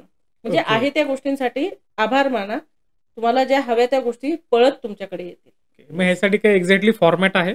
नाही, तुम्ही उठल्याबरोबर प्रत्येक गोष्टीला सुरुवातच उठल्यापासून की मला आज जिवंत ठेवलं आहे, आज मी अलाइव्ह आहे. आपल्याला माहिती आहे का आपला शेवटचा क्षण कधी आहे? सो जर आपल्याला उद्या उठलोच आपण सकाळी तर आपण त्यासाठी आधी थँक्यू म्हणणं गरजेचं आहे की मला आज जिवंत ठेवलाय, मी उठलोय माझ्या फॅमिलीसाठी, माझ्या घरासाठी, माझ्या आई वडिलांसाठी, त्यासाठी थँक्यू. त्यानंतर माझ्याकडे तरी बेड आहे किंवा मी खाली झोपत असेल तर माझ्याकडे गादी तरी आहे. बरेच लोक फुटपाथवर असतात, त्यांच्याकडे तर त्याही गोष्टी नाही आहेत, त्यासाठी थँक्यू. आणि मग असं सगळ्याच गोष्टींसाठी तुम्ही ग्रेटफुल होणं गरजेचं आहे. ओके, म्हणजे असं म्हणायचं की युनिव्हर्स मी आज या गादीवर झोपलोय त्यासाठी खूप थँक्यू. मग तुम्ही देवाला मानत असाल, स्वामींना मानत असाल तर थँक्यू स्वामी, किंवा धन्यवाद की तुम्ही मला आज गादी दिली झोपायला. ओके. थँक्यू की मला तुम्ही पाणी दिलंय प्यायला. थँक्यू की मला चहा मिळत आहे, ते चहा बनवण्यासाठीच्या सगळ्या गोष्टी माझ्या घरात उपलब्ध आहेत. ओके. म्हणजे खूप छोट्या छोट्या गोष्टींमधून तुम्ही खूप मोठ्या गोष्टी साध्य करू शकता, परंतु त्या छोट्या गोष्टींना ग्रॅटिट्यूड देणं गरजेचं आहे. ओके. तुम्ही आता बोलता बोलता मगाशी विषय घेतला होता की पैसे जर अडकले असतील तर ते आपल्याला मिळू शकतात, तर ते एक्झॅक्टली काय आहे आणि त्यासाठी काय प्रोसिजर करावं लागेल? पैसे अडकणं हा भाग वेगळा आहे आणि कुणाकडे तरी पैसे आपण जे दिलेले आहेत ते न निघणं हा एक वेगळा पार्ट आहे. सो जर तुमचे पैसे अडकलेले असतील तर ते बऱ्याचदा आपली चूक नसते, पण तरी पण अडकले तर ते तुमचे काही पास्ट कर्मच असतात की तुमचं जे घेणं आहे ते तुम्हाला इथेच देऊन जायचं असतं. बरोबर. परंतु जर समोरची व्यक्ती देत नसेल तर तुम्ही होपोनोपोनो करू शकता त्यासाठी. ओके. सकाळी उठल्याबरोबर त्या व्यक्तीला समोर आणायचं आहे, त्याला म्हणायचे की थँक्यू एवढा मोठा मला आयुष्यात लेसन दिल्याबद्दल. ओके. आणि माझे पैसे मला परत दिल्याबद्दल धन्यवाद. म्हणजे अजून तो पैसा तुमच्याकडे आलेला नाहीये, पण तरी पण तुम्ही त्यासाठी काय व्हायचंय, थँकफुल व्हायचं आहे. ओके. ज्या वेळेला तुम्ही म्हणतायत की आलेला आहे ऑलरेडी, सो त्यावेळेला तुम्हाला 100% तुमची गोष्ट मिळते आणि फक्त होपोनोपोनोची प्रेयर करायची आहे. सकाळी तुम्ही ते मात्र 9 वाजेच्या आत करू शकता. ओके. सकाळी आणि होपोनोपोनोची प्रेयर 108 वेळा. ओके. ते पण तुम्हाला 51 दिवस करायचं आहे. 100% पैसे निघतात, किती अडकलेले असतात. पण त्या व्यक्तीला वाईट म्हणून नाही निघणार, त्याला तुम्हाला चांगलंच म्हणावं लागेल. सर, बऱ्याच जणांचे पैसे जे अडकलेले होते ते निघाले आहेत. अगदी 25-25 वर्ष अडकलेले पैसे सुद्धा निघाले आहेत. नांदेडच्या सुजाता पारवे म्हणून मॅडम आहेत, ज्यांचे 25 वर्ष झाले पैसे अडकलेले होते. मिस्टर गेलेले आणि बरीच प्रॉपर्टी शासन जमा झालेली होती, म्हणजे शासनाने बोजा टाकलेला होता. तर आपल्याकडे त्यांनी NLP चा क्लास केला. 1च महिन्याचा त्यांचा तो सरकारी बोजा पण उतरला आणि अगदी जे 25 लाख भरायचे होते ते फक्त 1.5 लाख रुपये त्यांना द्यावे लागले. त्यांची जमीन, घर आणि जो पैसा बँकेत जो फ्रीज झालेला होता ते सगळं क्लिअर झालं. तुमचे विचार बदलून, तुमचं मानसिकता बदलून तुमचा अडकलेला पैसाही निघू शकतो आणि जो येणारा पैसा आहे तो सुद्धा येऊ शकतो. अजून एक रुचा कुसे म्हणून आहेत, त्यांचे मिस्टर कोविडमध्ये गेलेत आणि ती अगदी 5,000वर जॉब करते. सो जगण्यासाठी खूप गोष्टी लागतात, तेवढ्यावर तर काही होतच नाही. मग आम्ही गोल सेटिंग ऍक्टिव्हिटीज वगैरे घेतो. त्यामध्ये तिने लिहिलं होतं की 5,00,000 रुपये माझ्या अकाउंटला आले. ओके. आणि सर 1-1.5 महिन्यानंतर तिच्या मिस्टरने कधीतरी इन्शुरन्स घेतलेला होता, जो हिला माहिती नाही, कुणालाच माहिती नाही. तिला मेसेज आला की 5 lakhs credited to your account. तिला असं वाटलं की हे फ्रॉड असेल. मग ती बँकेत गेली सर. सो तिथे गेल्यावर तिला कळलं की तिच्या मिस्टरांचे हे इन्शुरन्सचे पैसे आहेत आणि ते तिच्या अकाउंटला आत्ता जमा झाले. मिस्टर गेले सर पहिल्या फेजमध्ये कोविडच्या, म्हणजे 2019 मध्ये, आणि ते पैसे आत्ता जमा झाले. म्हणजे काय की तुम्ही जे बोलतात ते कसं घडत जातं याचं हे उत्तम उदाहरण आहे. की अचानक तिच्या अकाउंटला ते पैसे आले जे तिला माहिती नव्हते, एक्सपेक्ट अजिबात नव्हते. म्हणजे युनिव्हर्स तुम्हाला मदत करतं बाय हुक ऑर कुक, परंतु तुम्ही त्यावर विश्वास ठेवणं गरजेचं आहे. ओके. ओके. तिच्याच मुलाला बालदमा सुद्धा होता सर. अगदी तिला दिवसभरातून बऱ्याचदा पंपिंग करावं लागायचं. तो बालदमा सुद्धा 1 महिन्यात पूर्णपणे बरा झालेला आहे. डॉक्टर म्हटले की हे मिरॅकलच आहे, कारण बालदमा शक्यतो होतच नाही क्लिअर, पण त्यांचा क्लिअर झालाय. तुम्ही आता म्हणाल की त्या मुलाला बालदमा होता आणि बरं झाला तो मुलगा. तसे बरेच कमेंट्स आपल्याला येतात की समजा आमचा लहान मुलगा आहे आणि त्याला काहीतरी आजार आहे, तर त्याला तर काय बोलता येत नाही, त्याला अफर्मेशन्स कळत नाहीयेत. मग त्याच्यावरचं मी बोलून तो बरा होऊ शकतो. 100% 100% बरं होऊ शकतं. म्हणजे आपल्या मुलांसोबत आपली नाळ जोडलेली असते. आपण मुलांसाठीच नाही तर तुम्ही कुणाही साठी करू शकता. फक्त ते शिकावं लागतं. ते शिकलात की तुम्ही बालदमाच काय तर तुम्ही कॅन्सर सुद्धा बरा करू शकता. आता आपल्या चर्चेतून तर हेच दिसते की माणसाने फोकस असणं गरजेचं आहे, आपले थॉट्स क्लिअर असणं गरजेचं आहे. पण सध्या थॉट्स भटकवण्यासाठी म्हणा, सोशल मीडिया किंवा मोबाईल हा सध्या खूप मोठा प्रॉब्लेम म्हणावा लागेल. तर मग समजा आपण त्यापासून आउट ऑफ फोकस होतोय आपल्या थॉट्स पासून, तर ते परत कसे जोडले पाहिजेत? जसा आपण उपवास करतो ना सर, तसा डिजिटल डिटॉक्स केला पाहिजे. 1 दिवस 2 दिवस आठवड्यात ना कम्प्लीट फोनचा उपवास करायचा. ओके. पर्यायच नाही. इतकं ॲडिक्शन वाढलंय. आपण मुलांना बोलतो, पण आपण सुद्धा सेम गोष्टी करत असतो बऱ्याचदा. की आपला कंटिन्यू फोन हातात असतो. आपण फोनमध्ये बघून मुलांशी बोलणार, फोनमध्ये बघून बाकीच्या गोष्टी करणार. ते आपल्याला इमिटेट करत असतात. सो हे खूप मोठं डिस्ट्रॅक्शन आहेच. परंतु त्यातनं कॉन्शियसली बाहेर येणं गरजेचं आहे. कारण आज प्रत्येक लहान मुलाच्या हातात मोबाईल दिसतो आपल्याला. असंही झालंय की परवा एका आजीने मुलाला फोन दिला नाही तर तिचा खून केला गेला. परत मागे एक आईला मुलाने मारून टाकलं. म्हणजे ह्या गोष्टी का खूप हायपर, इतक्या फ्रिक्वेन्सी चेंज होतात एका सेकंदाला.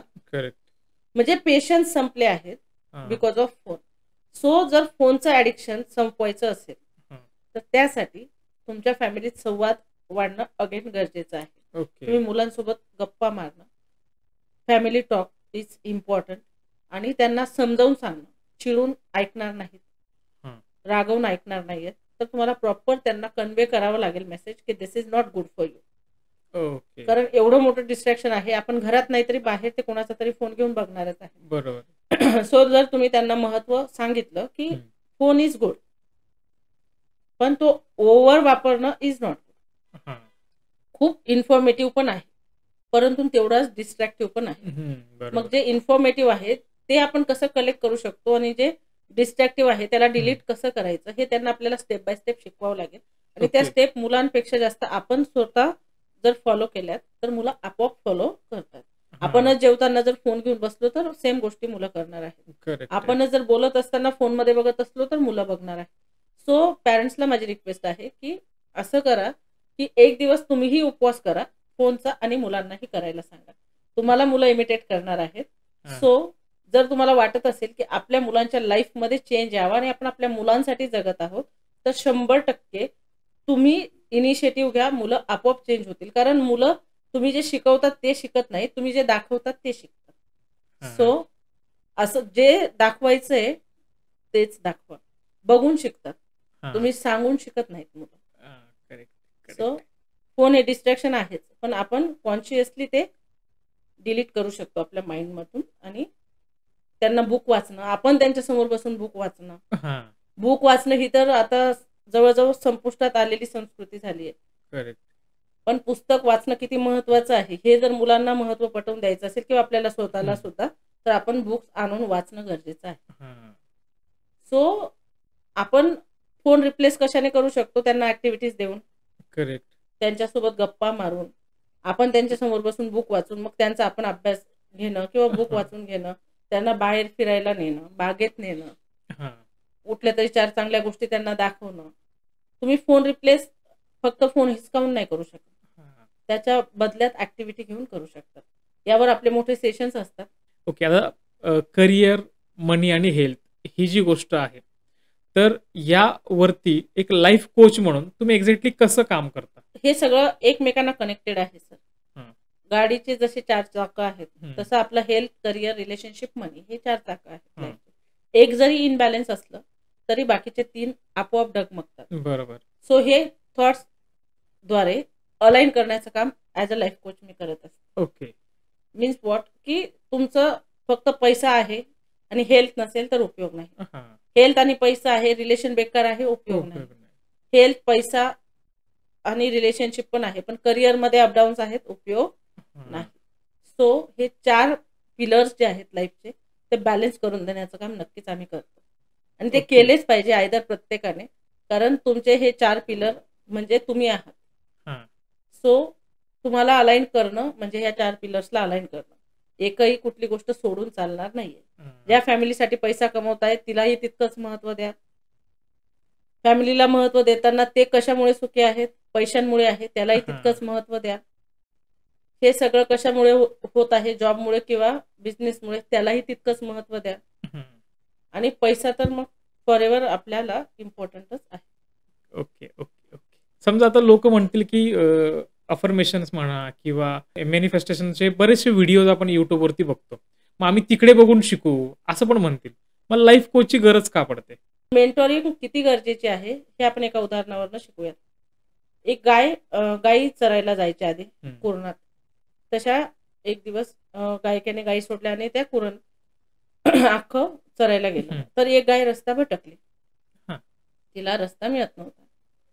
मग ती अडकली आणि तिने बघितलं समोर काय होता? सिंह.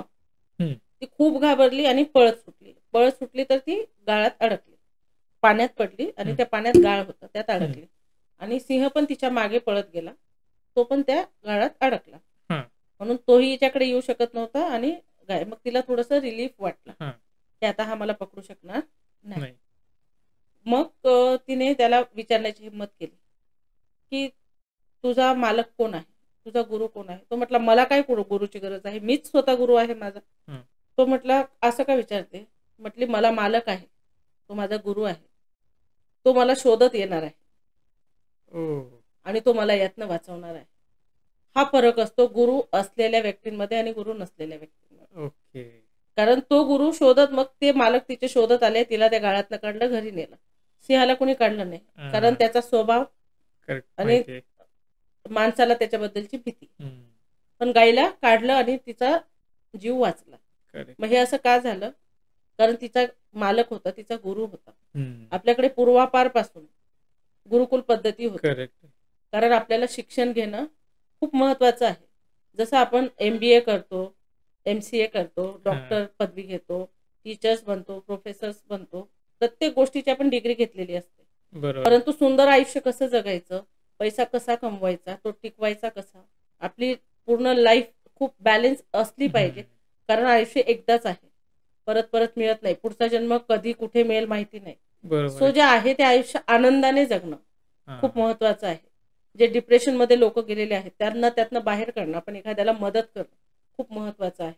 त्यासाठी गुरुची गरज आहे, त्यासाठी मेंटॉरिंग गरजेचे आहे. कारण आपण सगळंच नाही शिकू शकत, काही गोष्टी शिकण्यासाठी आपल्याला शिकावंच लागतं. आता आपल्याला हे तर कळलं की एक्झॅक्टली तुमचं काम कसं चालतंय काय, पण एक लाईफ कोच म्हणून तुम्ही फक्त मोटिवेट करता की एखाद्या व्यक्तीचं पर्टिक्युलर प्लॅन करून पूर्ण आयुष्य सेट करून देता? सर मोटिवेशनचे तर तुम्हाला लाखो करोडो व्हिडिओज मिळतात, पण मोटिवेशन हे तात्पुरतं असतं.